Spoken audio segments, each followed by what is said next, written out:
So 3 integrated objectives: developing and exploiting real-time animation and content within the context of visual narrative design based repository of primitives. Explore the dynamic of context, exposition, and expression, mixing our design primitives into a new dynamic form, and interface our system with an audience in such a way as to enable the system to learn from the viewer's reaction, and where the system automatically further refines the design based on the emotive input of the viewer. So the ultimate system will use sensors to detect the emotive state, and will create a feedback mechanism that'll feed both into the rendering and the authoring of the character.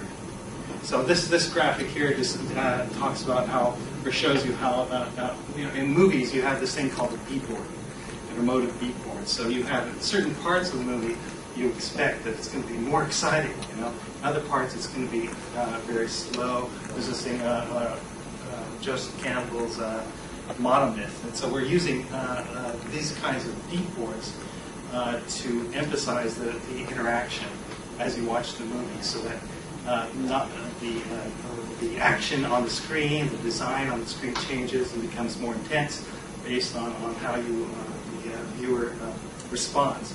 So, for instance, if you're looking at a movie version this would be like a slider scale, right? And this is the timeline.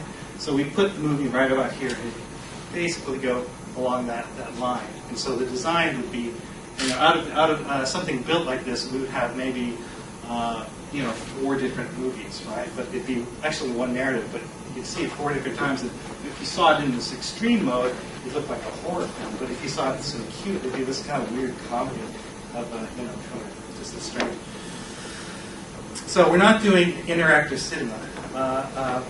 Theoretically, interactive characters should contain a flexible narrative frame together with a story base or a thread that can be readapted, rerouted, and even recreated. Participants are crucial for these kinds of narratives because they are not only audience, they also are authors who are able to steer the intensity of the stories. The closest implementation of this concept should be found in the gameplay experience, especially in the role-playing games. So this is a picture from our prototype. We've developed our own DirectX engine, and unfortunately my programmer left, so now we have to look for another engine, but we found another engine. There's a ton of really good engines out there for free now because of the economic situation. There's just numerous that are for free. But anyway, we developed this. DirectX has these really nice rendering algorithms so that you can really create practically in real time cinematic-looking images. So I mean, this is the render at least looks as good or better than Toy Story other years ago, and I would say it's comparable to present day movies, but it's in the real time. So this is the design style. This is talking about extreme. So the middle one, it's the neutral, which is maybe a little more to the extreme side than the cute side. But so in the process of building the theoretical framework for this particular form of narratives by game studies scholars, there has always been an ontological debate of narratives in games between game as story and game as system, since they argue that the narrative theory is no longer appropriate to elaborate nowadays. Narrative forms in new media. In lieu of narratology, a specific term, ludology, was provisionally coined for the studies of narratives in games, which views games as a system of goal-oriented and a matter of things instead of people. To synthesize these opinions, the form of interactive narratives in a linear form provides a more complex, engaged, and even immersed experience. The audience unintentionally directs the narratives. The narrative is steered by the emotive feedback the player provides while watching the story. So this is a picture of our prototype, a framework we have a little projector over here. We stand in here, and there's a projection over here. I also want to have a projection here, and then based on how you interact with the two characters on either side, the imagery changes. And, this kind of. Actually, I did show Alice character, Sigraf, in 2005, that did something similar to this, but now we want to deal with design and more of it, and the person's interaction with the field. So there's little cameras being mounted up here. You're watching the way the person behaves. The basic meaning of archetype is a symbol or a generic version of a certain personality that usually can be universally recognized by all. Its origin can date back to Plato, but the concept of psychological archetype was developed and systematized by a Swiss psychiatrist, Carl Jung, in the 1910s, early 1900s, which has been consequently applied to various studies, including modern narratology. So this is a student of Theopraxis, a student of Plato's, who created this stock character list. And so, this would be these are aspects of people's personality. So, in the previous slide, we had vowels. Oh, this one? This is, these are, I'm working with trying to develop, these are bisemes. And this is our character. And so, we just set up different kinds of, this is kind of the approach. And this is the character that's our lead character. So she's like the hero character. And yeah, it's just, actually we're using, in these vowel sounds, we're using, let's see, it's Preston Blair approach. Preston Blair. There's a certain kind of, you can't really, when you're modeling a face to talk, you have to telegraph.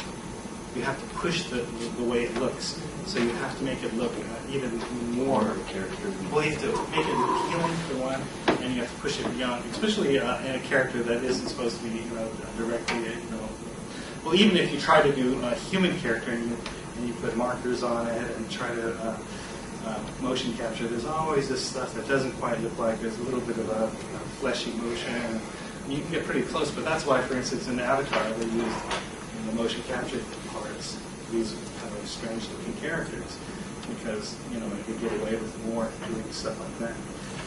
So this is the soft character guy. Joseph Campbell, wrote this thing about the hero's journey. So we're using that basic archetype, or that basic template for storytelling, within our story. It's this hero's journey. It's kind of everybody's journey. Through life, when you're a little kid, you have to leave home, and basic trials and grow up.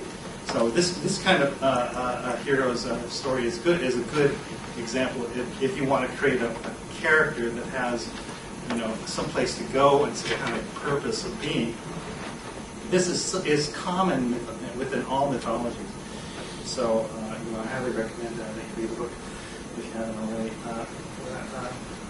Our active cinema concept as the real-time simulation of narrative. The concept of active cinema depicts the traits more precisely than borrowing on the concept of machine, which technically is primarily still film.